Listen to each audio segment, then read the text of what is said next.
Before we even open this file, I want you to do me a favor. I want you to forget everything you think you know about Buddhism. Forget the incense, forget the chanting, and definitely forget the mindfulness apps on your phone. That is a big ask.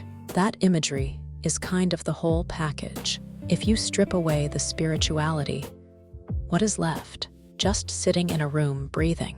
What is left is a manual, a strictly technical, biological operating manual for the human machine.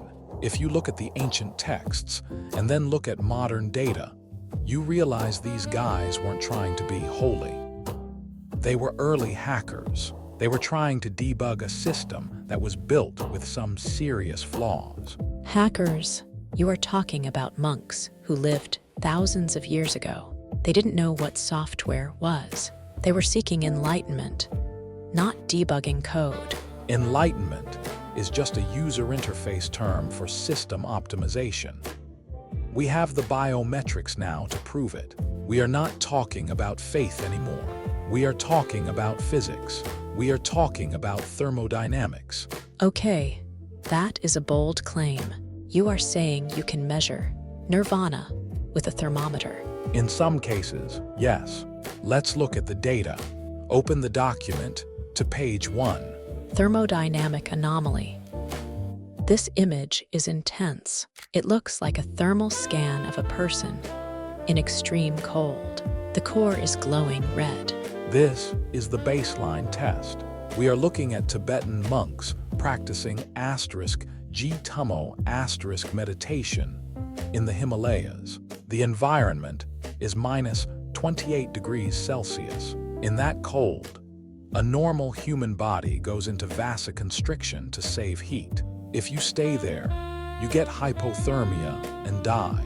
Right, but these monks are unclothed and sitting on wet sheets. That sounds like a death sentence. It should be, but look at the key stat. Core temperature, 38, 3 degrees Celsius. That is 100, 9 degrees Fahrenheit. That is a moderate fever. They aren't just surviving, they are burning.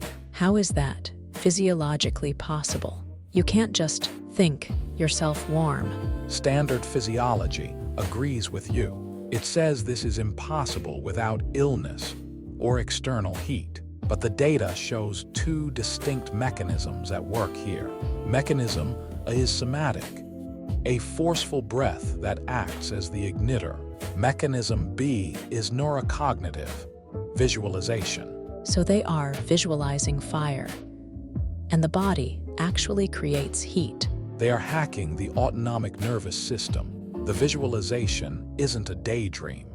It is a command line input. They are overriding the body's homeostatic limiters. This proves that the software of the mind has right access to the hardware of the body in ways Western medicine has largely ignored. Okay, so they can control their body temperature. That is impressive, but it is an extreme case. Most people meditate to relax, not to turn into a human radiator. And that is exactly where the modern interpretation gets it wrong.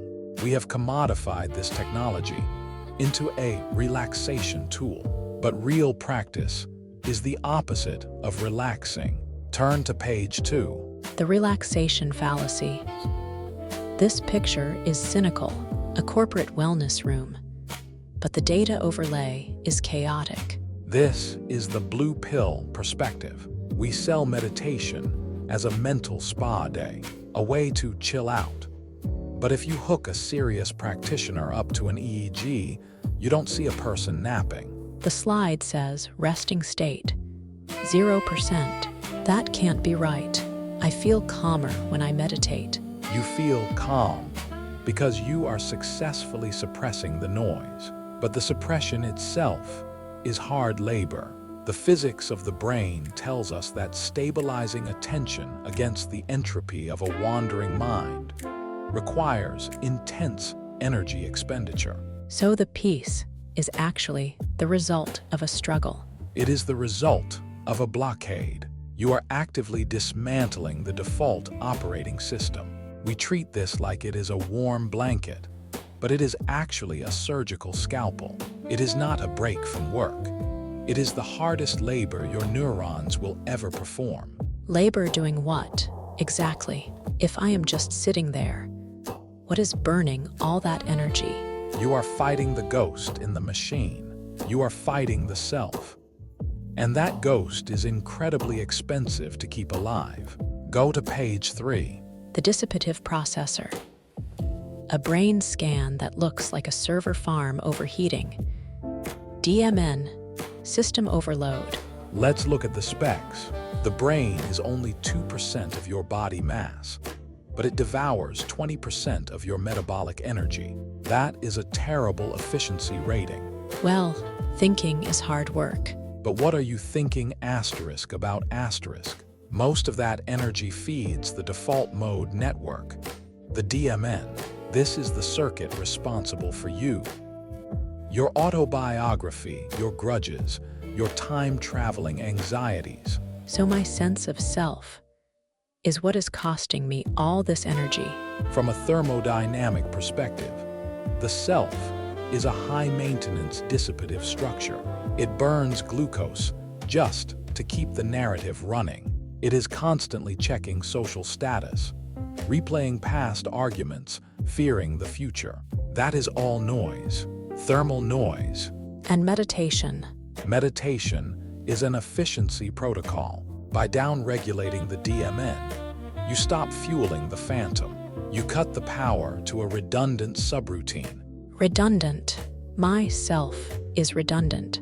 That is a little harsh. I kind of like myself. You like the illusion of yourself, but that illusion is just a user interface for something much older and much darker. Let's look at the code running underneath. Page 4. Algorithmic enslavement. This looks like the Matrix. Agency, 0%. Conditioning, 100%. This is where evolutionary biology comes in, to ruin the party. You think you are the CEO of your life, making rational decisions. You aren't. You are the user interface for 1 billion years of survival scripts. The modular theory of mind. Exactly. You don't have a single self. You have competing modules, a mating module, a status module, a fear module. They are battling for control of the console. And my feelings, the love I feel, or the fear. Feelings are just the algorithm's way of forcing the hardware to execute a command. If the status module detects an insult, it floods you with cortisol, anger, so you defend your rank. If the mating module sees a viable partner, it hits you with dopamine. So I am just a puppet for my genes. That takes all the romance out of being human. It takes the delusion out. We hallucinate essence in objects to make quick decisions. We project solidity onto a fluid reality because it helped us survive on the savannah. But it is not true. If it is not true, then what is true? If I am not this collection of biological scripts, what am I? Now we get to the deep physics. The Buddhists had a word for it, emptiness. Physics has a word for it, quantum field theory. Page 5. Quantum source code. Form is emptiness. I have heard this before, but it always sounds like poetry. It is not poetry. It is a description of the wave function. Ancient Buddhist philosophy and modern quantum field theory converge on a terrifying truth. There is no solid ground. You mean atoms and stuff? I mean that particles are not things. They are excitations in a field. They pop in and out of existence based on observation. Superposition. Reality is probabilistic until measured. Exactly. The self you cling to, that's solid, unchangeable. It is just a quantum collapse that you are mistaking for a solid object. So when the Heart Sutra says, form is emptiness, it is literally saying, matter is just a fluctuation in the field. Yes, The source code of the universe is non-local and relational. The distinction between the observer, you, and the observed, the world, is an artifact of measurement. It is not a fundamental property of reality. We are hallucinations in a quantum field. That is dizzying. It makes me feel incredibly small. And frankly, a little scared. If nothing is real, why does it hurt so much? Why do we suffer? Because you are fighting the math. You are fighting the second law. Turn to page 6. The entropy glitch. Second law of thermodynamics. Here is the structural error. The universe follows the second law. Entropy always increases. Disorder is the arrow of time. Everything is flowing towards chaos. Okay.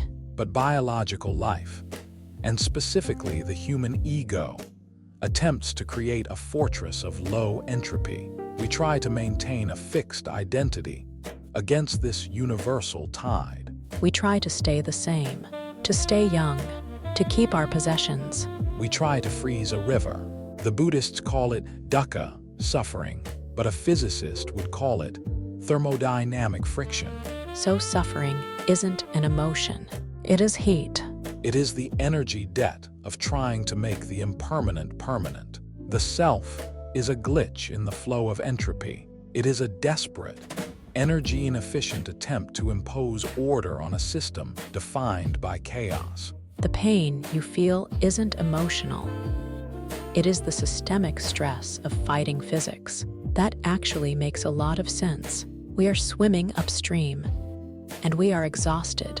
We are exhausted, and the Buddhist solution wasn't to swim harder. It was to get out of the river, or rather, to realize you are the river. Which brings us back to the engineering. If we stop fighting, what happens to the machine? Does it crash? No, it optimizes. It finally runs the way it was designed to. Page 7. Neural engineering. Neural optimization initiated. This is the horizon. We have data on meditators with over 20,000 hours of practice. That is an insane amount of data training. What does their brain look like? It looks coherent. Gamma synchrony. The brain's modularity decreases. Global connectivity increases. So the different parts of the brain stop fighting each other. The civil war ends. The feedback and feed-forward processes equalize. The DMN, that energy-hogging self, is decoupled. So they are functioning, but without the phantom burning up all the fuel. Exactly. The system stops fighting itself. This is the transition from the random walk of the monkey mind to a coherent, high-efficiency state. And the slide mentions entropy. Minimized. They have aligned with the flow. They are no longer generating that thermodynamic friction. We are moving toward the voluntary regulation of the autonomic nervous system. So, in the end, Buddhism isn't about leaving the world.